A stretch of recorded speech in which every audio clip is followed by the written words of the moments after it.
What's up everyone, it's Ryan with Impossible Game Labs, and today I'm going to teach you how to play Ark Worlds. Ark Worlds is a two-player card game that can be played in about 45 minutes. It's inspired by hero and MOBA games like League of Legends or Overwatch. To play, you're going to select a team of 5 heroes to battle against your opponent. The first player to deal 8 siege damage to their opponent's sanctuary wins the game. Let's get to the table now and learn what the different cards do. These cards are unit cards. Units will be played to your line and be used to attack and defend against your opponent. The two types of units are heroes and minions. Heroes have a control value in their upper right corner, whereas minions will generally have towers in their upper right corner. Heroes will probably be your most powerful units, where minions deal siege damage to destroy your enemy sanctuary. To win the game, you're going to need a combination of both types of units. In addition to units, there are several types of non-unit cards. These are ultimates, which will match the heroes that you've selected, the gate, which shows which player has initiative for the round, buffs, which will provide a bonus during the hunt phase, and the sanctuary, which will keep track of your sanctuary health and give you spaces for all your cards and tokens. Now that you're generally familiar with the different kinds of cards, let's learn how to play, starting with setup. To begin, each player should choose a color, either blue and orange, and then take the matching sanctuary and 5 minion cards. The player color can be seen in the upper left-hand corner of the starting minions. Then, each player should select a team of 5 heroes. The rulebook demonstrates a number of different ways to pick these heroes. For your first game though, I recommend that you just pick 5 characters that you think are cool. Here's an example of a couple of heroes that I think are really good to start with. Next, take the 5 heroes that you've selected, along with 1 Acolyte card and 1 Sage in your color. This will be your starting hand. Gather these and put them to the side. Next, select the 5 ultimate cards and your remaining 3 starting minions and shuffle them together into a deck. Take your Sanctuary and 3 mana tokens, placing 2 in the pool and 1 on the health tracker on the far left. Then place your deck on the side marked deck. The sanctuaries are double-sided to accommodate your setup however you need it. We will now set up the hunt area to the side of the play space. To form the hunt area, collect all the red and blue bordered cards. Select 1 grub and 1 river wisp and place them to the side.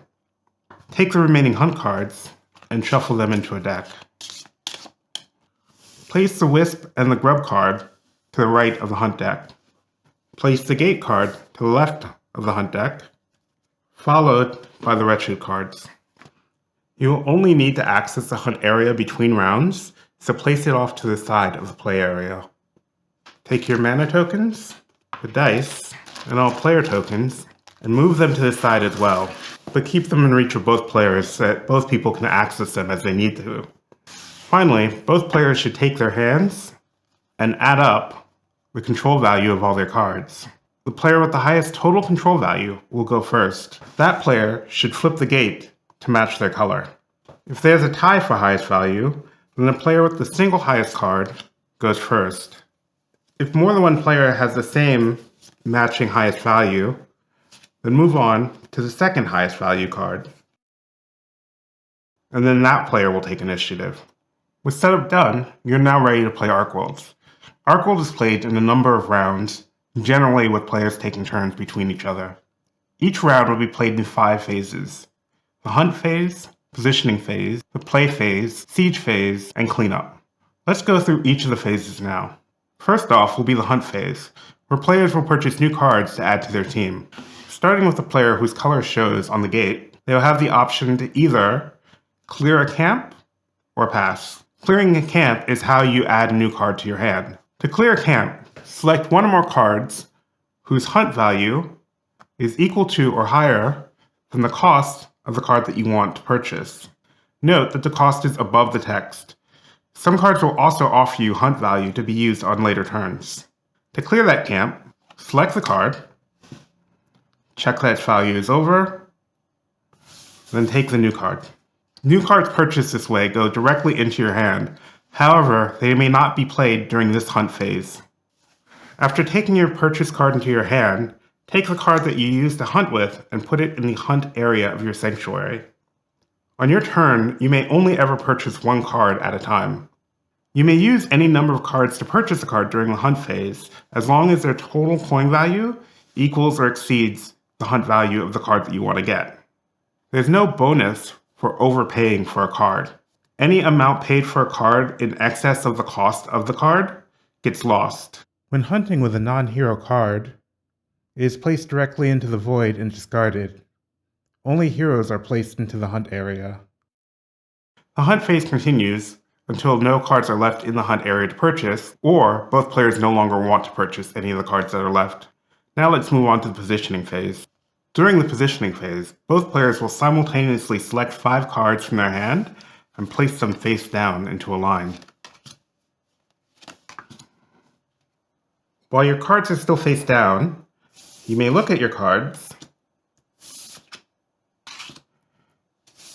and make adjustments until you're happy with your setup. Once your cards are revealed, however, you will not be able to reposition them without special abilities that allow you to do so. When both players are ready, you will simultaneously reveal your 5 cards.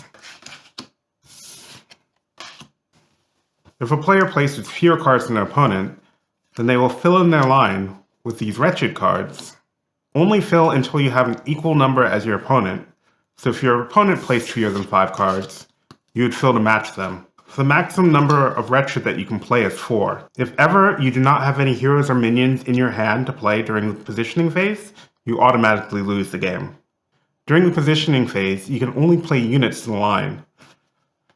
Ultimates and buffs may not be played during the positioning phase. These will be played during other phases. After both players have revealed their respective lines, they will go from left to right, evaluating any passive abilities that are marked Reveal. These minions have a passive ability called Minion Wave. This gives them an armor token for each other minion that also has Minion Wave on it. This means that each minion gains 1 armor token. Orca has an ability which allows him to reposition upon being revealed.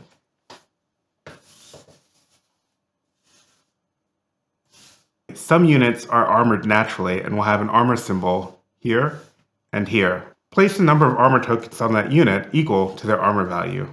Players should be able to resolve their passive simultaneously, but if that would give one player an advantage, then the player who has the initiative will go first, and the player who doesn't have the initiative will go second. Now that all your passives have been resolved, we can move on to the play phase.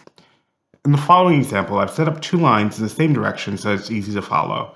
Just know in a real game, each person's line will be facing them more than likely. Here's a line of our opponent's cards with all their passive and armor tokens already evaluated for.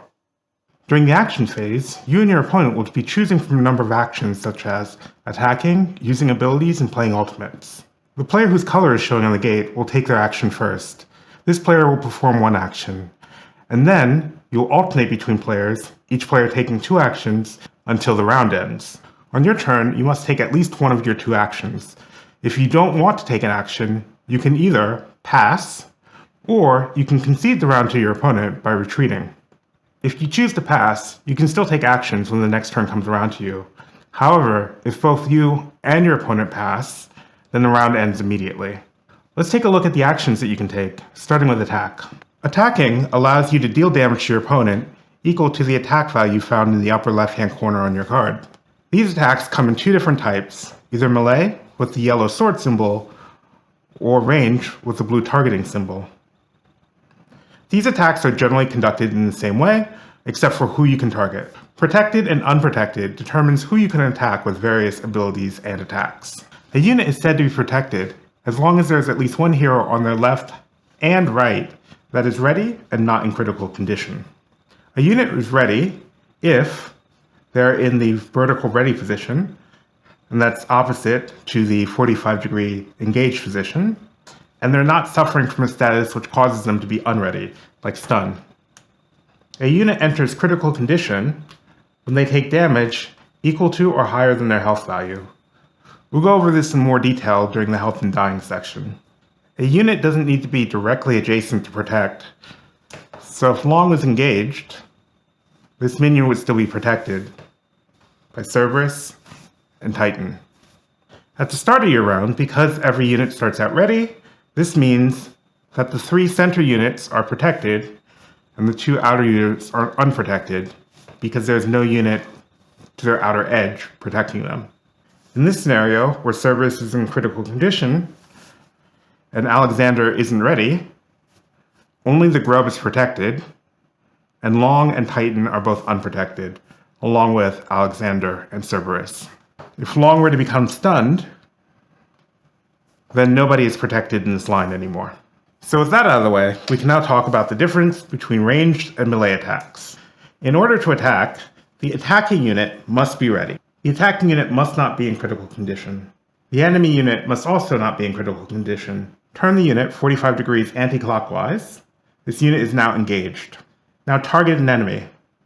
Here's where the difference between ranged and melee comes into place. Range attacks can target any unit, including protected ones, while melee attacks can only target unprotected units. After choosing your attack target, place damage on that unit up to your attack value. This damage may be reduced by abilities such as armor, which will negate an equivalent amount of damage and be discarded, or elusive, which reduces all instances of damage without being removed. In this instance, Orca will attack Cerberus for the full 3 damage. After placing base damage, if your unit has a critical stat, you must then roll for crits. To roll for crits, take the dice and roll it. If the value is equal to or less than your crit value, you place 1 additional damage on the unit. After this attack, Cerberus is now in critical condition. Cerberus may not be targeted by attacks or effects which would further damage him. We'll talk a little bit more about critical condition in a little bit, but for now let's move on to the next action you can do, and that is using abilities. Abilities are a huge part of Ark World and what makes each character interesting in this game. Let's look at what it takes to activate an ability. The unit that you want to activate must be ready. Then, you must spend an amount of mana as shown in the activation cost on the card. This mana will come from your pool, and it will be placed on the card in the ability box of the ability that you would like to activate. This lets you know which abilities you've activated this round. In general, abilities may only be used once per round, so that's an entire set of play from the hunt phase all the way to the resolution phase. Some abilities will have indicators that let you know that you can use the ability more than once, say the skill ability, which can be used up to 4 times, but otherwise, an ability may only be used once per round. If for some reason you end up needing to shuffle cubes around, make sure you have some way of remembering which abilities have and have not been activated this round. The 4x on this ability and the 2x on this ability are examples of modifiers. These help you understand when you can use an ability. Additional modifiers include fast and slow. A fast action does not count as one of your 2 actions, and so you can do as many fast actions in your round as you can afford to do, and slow actions can only be used by units that 1, have not taken an action this turn, and 2, are not in critical condition. An important thing to note is that heroes can use their abilities while in critical condition, unless that ability is marked slow. This is different from attacks, which cannot be done if you're in critical condition. Now that you've activated an ability, you must choose a target. Unless otherwise specified, abilities may target any unit, either protected or unprotected. Here are a couple of keywords that you'll see when it comes to choosing targets. Some abilities will target specifically heroes or minions. They will say enemy to denote that they can't target one of your units. Some abilities will target allies, which means that it cannot target the unit itself. Some will say friendly, which means that it can be any unit, and some will say self, which means the unit can only target itself. Unless otherwise specified, assume that an ability can only target the unit itself. The silver rule of Ark World is that when deciding between more effect or less effect, if you go with less effect, you'll probably be interpreting it correctly. Once you've selected a target for your ability, you must activate all text in that box unless otherwise stated. Some keywords like guard or strike or heal come with specific restrictions unique to that keyword. If ever anything I said conflicts with the rules as written for the keyword, go with the rules as written for that keyword. In this instance, Anastasia is spending 2 mana, and she may cleanse and ward a target ally or stun a target enemy. We'll choose a target enemy, and we'll apply a stun. That was a fast action, so we still have 2 actions on our turn. Okay, you've been attacking, you've been using abilities, but now let's get to the big boys, the ultimates. At the end of your turn, as well as the reward for various play effects, you'll be drawing cards. Some of the cards that you draw from the deck will be your hero's ultimate abilities. Ultimate abilities have a mana symbol in the upper left-hand corner, the name of the hero, and share the same art as the hero. To play an ultimate, the matching hero must be ready. You must spend an amount of mana as indicated on the center of the card. This mana will be discarded back to the center pool, as ultimates do not stay in play after being played. Then, just like a normal ability, you would pick a valid target, and then execute all text as written on the card. Finally, the ultimate is discarded to the void side of your sanctuary. Let's do a quick example. In this case, Rain's been beaten up a little bit, so we'll play Anastasia's ult, spend our 3 mana, which will be discarded to the central pile, and perform the text. Target ally heals 2, then gains +1 armor and +1 attack. Finally, we'll discard this card. At the end of your turn, whether you passed, took your actions as normal, or retreated, you have to deal with units that are in critical condition. In this example, the Sage and Anastasia would be in critical condition.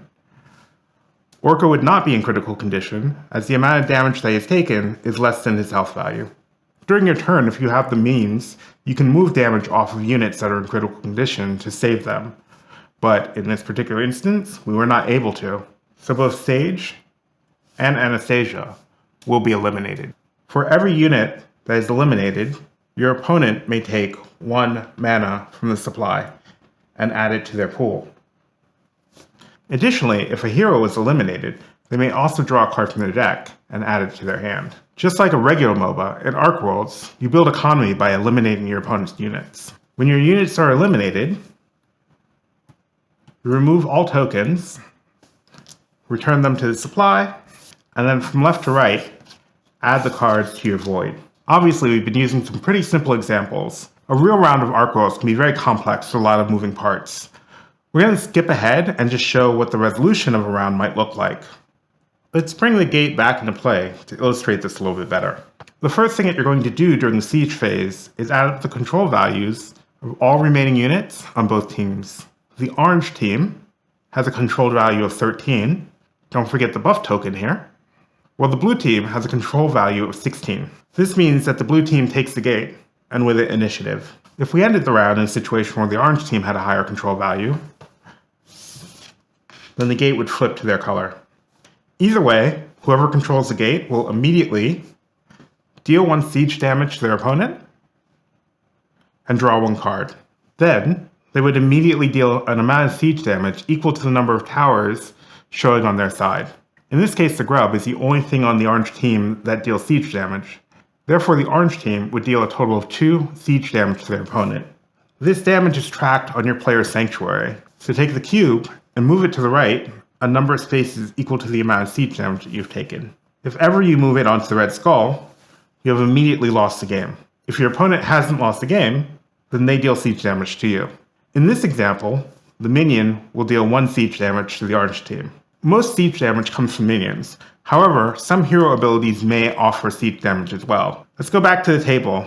If we change scenarios such that Raid had never attacked, then he has an ability that allows him to deal +1 siege damage if he's ready during the siege phase. So in this case, we'd be dealing 2 damage to our opponent. If the siege damage does not kill the opponent, then move on to the cleanup phase. During the resolution phase, we will clear the board so that we can get ready for the next round. First, we'll remove all tokens and any mana on cards and place them back in the supply. We'll take any heroes in play and move them to our hand. Any minions that we played will be moved to the void. Finally, we'll move cards around in the following order. We'll draw a card from our deck and place it into our hand. Any heroes that we played will be returned to our hand. Any units that are respawn will be moved to our hand.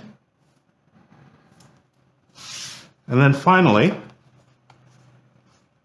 we'll look for any heroes in our void and move them into respawn. This means that heroes that are eliminated will sit out for one round of play. Without changing the order of the cards, we'll flip them all over and place them on the bottom of our deck. Cards that are played or eliminated earlier in the round will come back to you sooner in the cycle. Moving into the next round, we draw an amount of mana equal to the round number +1. So moving into the second round, we would draw 3 mana.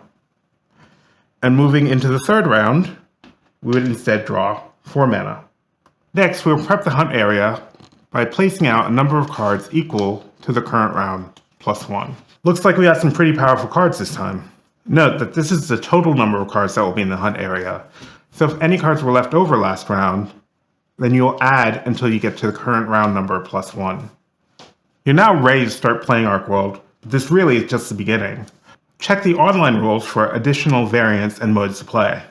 And if you see any issues with those rules or have any questions or comments, make sure to post your comment in the question box down at the bottom. The online rules can be a living document, so we can update it over time and make it better for the future. Once you've gotten a couple of games under your belt, I've done an additional video on some strategy tips on how to build a team and some general strategy for the game. For now though, just have fun. If you run into rules issues, just make a house rule and go forward with it. I really recommend, because Ark World is kind of different from other card games, that you just play it and experience it, and then you can worry about, maximizing it and playing it correctly in the future. Well, that's it for me today. Thank you so much. I've been Orion with Impossible Game Labs, and until next time, peace.